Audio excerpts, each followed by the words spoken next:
मार्कंडेय जी ने कहा, राजेंद्र, मैंने ब्रह्मा के मुख से प्रादुर्भूत हुए पुराणों में ब्रह्मा द्वारा कहे जाते हुए सुना है कि तीर्थों को संख्या कहीं 100, कहीं 1000 और कहीं लाख बतलाई गई है। ये सभी पुण्यप्रद एवं परम पवित्र हैं। इनमें खान करने से परम गति की प्राप्ति बतलाई गई है। इन्हीं तीर्थों में सोमतीर्थ महान पुण्यप्रद एवं महापातकों का विनाशक है। वहाँ केवल स्नान करने से वह स्नानकर्ता 100 पीढ़ियों का उद्धार कर देता है। अतः सभी उपायों द्वारा वहाँ स्नान अवश्य करना चाहिए। युधिष्ठिर ने पूछा, महामुने, भूतल पर नैमिषारण्य और अंतरिक्ष में पुष्कर पुण्यप्रद माने गए हैं तथा तीनों लोकों में कुरुक्षेत्र को विशेषता बतलाई जाती है, परंतु आप इन सबको छोड़कर एक प्रयाग की ही प्रशंसा क्यों कर रहे हैं? साथ ही वहाँ जाने से परम दिव्य गति और अभीष्ट मनोरथों की प्राप्ति भी बतला रहे हैं। आपका ये कथन मुझे प्रमाण रहित, अश्रद्धेय और अनुचित प्रतीत हो रहा है। आप थोड़े से परिश्रम से बहुत बड़े धर्म को प्राप्ति की प्रशंसा किस लिए कर रहे हैं? अतः इस विषय में आपने जैसा देखा अथवा सुना हो उसके अनुसार कहकर मेरे इस संशय को दूर कीजिए। मार्कंडेय जी ने कहा, राजन,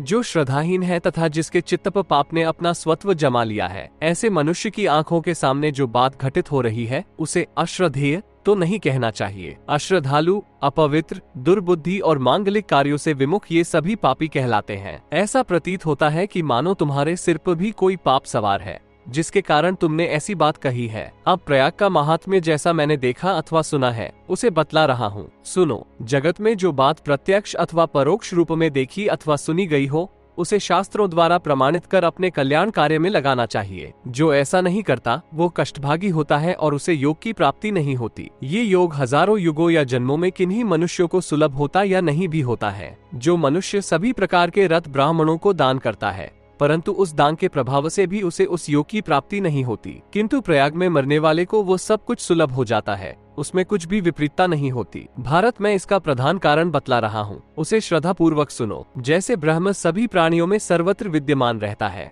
और ब्राह्मण में उसका कुछ विशेष अंश रहता है, जिसके कारण वो सब ब्राह्म कहे जाते हैं। जिस प्रकार सभी प्राणियों में सर्वत्र ब्रह्म की सत्ता मानकर उनकी पूजा होती है, परंतु ब्राह्मण विशेष रूप से पूजित होता है, उसी प्रकार विद्वान लोग सभी तीर्थों में प्रयाग को विशेष मान्यता देते हैं। युधिष्ठिर, सचमुच तीर्थराज पूजनीय है। ब्रह्मा भी इस उत्तम प्रयाग तीर्थ का नित्य स्मरण करते हैं। ऐसे तीर्थराज को पाकर मनुष्य को किसी अन्य वस्तु को प्राप्त करने की इच्छा नहीं रह जाती। भला कौन ऐसा मनुष्य होगा जो देवत्व को पाकर मनुष्य बनने की इच्छा करेगा? युधिष्ठिर, इसी उपमान से तुम समझ जाओगे कि प्रयाग का इतना महत्व क्यों है। जिस प्रकार प्रयाग सभी तीर्थों में विशेष पुण्यप्रद है, वैसा मैंने तुम्हें बतला दिया। युधिष्ठिर ने पूछा, महर्षि, मैंने आपके द्वारा कहा गया प्रयाग महात्म्य तो सुना, किंतु इस योग रूप कर्म से वैसे महान फल की प्राप्ति कैसे होती है तथा स्वर्ग में निवास कैसे मिलता है? इस विषय को सोचकर मैं बारंबार विस्मय विमुग्ध हो रहा हूँ। अतः जिन कर्मों के फल स्वरूप दाता को अलौकिक भोग और पृथ्वी की प्राप्ति होती है तथा जन्मांतर में जिन कर्मों के प्रभाव से पुनः पृथ्वी पर अधिकार प्राप्त होता है, उन्हीं कर्मों को मैं जानना चाहता हूँ, अतः उन्हें बतलाने की कृपा करें। मार्कंडेय जी ने कहा, महाबाहु राजन, मैंने जैसा करने के लिए कहा है उस विषय में पुनः सुनो। जो नीच मनुष्य पृथ्वी, अग्नि, ब्राह्मण, शास्त्र, काचन, जल, स्त्री, माता और पिता की निंदा करते हैं, उनकी ऊर्ध्वगति नहीं होती, ऐसा प्रजापति ब्रह्मा ने कहा है। अतः इस प्रकार के कर्मों द्वारा योग की प्राप्ति का स्थान परम दुर्लभ है, क्योंकि जो मनुष्य पाप कर्म में निरत रहते हैं वे बोर नरक में जाते हैं। जो मनुष्य परोक्ष में दूसरे की हाथी, घोड़ा, गौ, बैल, मणि, मुक्ता और सुवर्ण आदि वस्तुओं को चुरा लेता है और पीछे उसे दान कर देता है, ऐसे लोग उस स्वर्गलोक में नहीं जाते, जहाँ अपनी वस्तु दान करने वाले दाता सुख भोगते हैं, अपितु वे अनेकों पाप कर्मों से युक्त होकर पुनः नरक में कष्ट भोगते हैं। युधिष्ठिर, इस प्रकार योग, धर्म, दाता, सत्य, असत्य, अस्ति, नास्तिका जो फल कहा गया है तथा स्वयं सूर्य ने जैसा बतलाया है वही मैं तुमसे वर्णन कर रहा हूँ। मार्कंडेय जी ने कहा, राजन, पुनः प्रयाग का ही महात्म्य सुनो। विद्वानों का ऐसा कथन है कि नैमिषारण्य,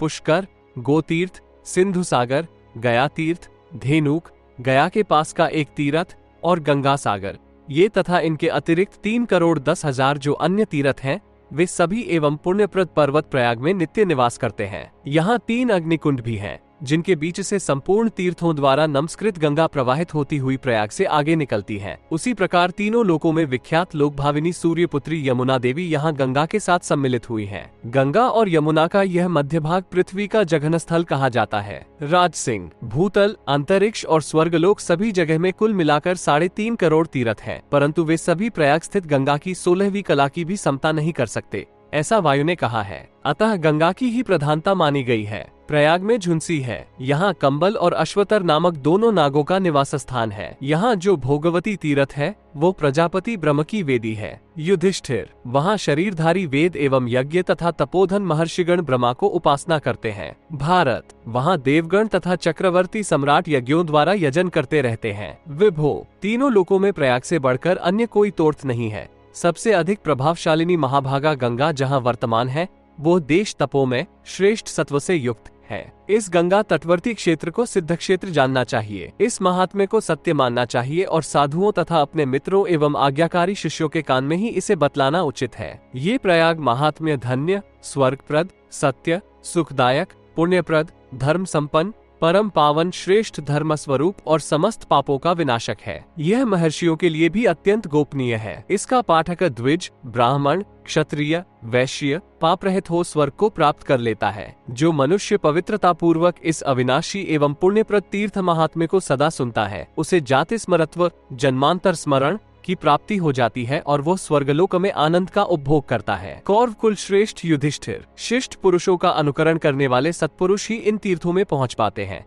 अतः तुम इन तीर्थों में स्नान करो, अश्रद्धा मत करो। सामर्थ्यशाली राजन, तुम्हारे पूछने पर हो मैंने सम्यक रूप से इसका वर्णन किया है। ऐसा प्रश्न कर तुमने अपने पितामह आदि सभी पितरों का उद्धार कर दिया। अन्य जितने तीर्थ हैं वे सभी प्रयाग की 16वीं कला को बराबरी नहीं कर सकते। युधिष्ठिर, इस प्रकार के ज्ञान, योग और तीर्थ को प्राप्ति का संयोग बड़े कष्ट से मिलता है, क्योंकि उसके संयोग से मनुष्य को परम गति की प्राप्ति हो जाती है। उसके हृदय में तीनों कालों का ज्ञान उत्पन्न हो जाता है और वो स्वर्गलोक को चला जाता है।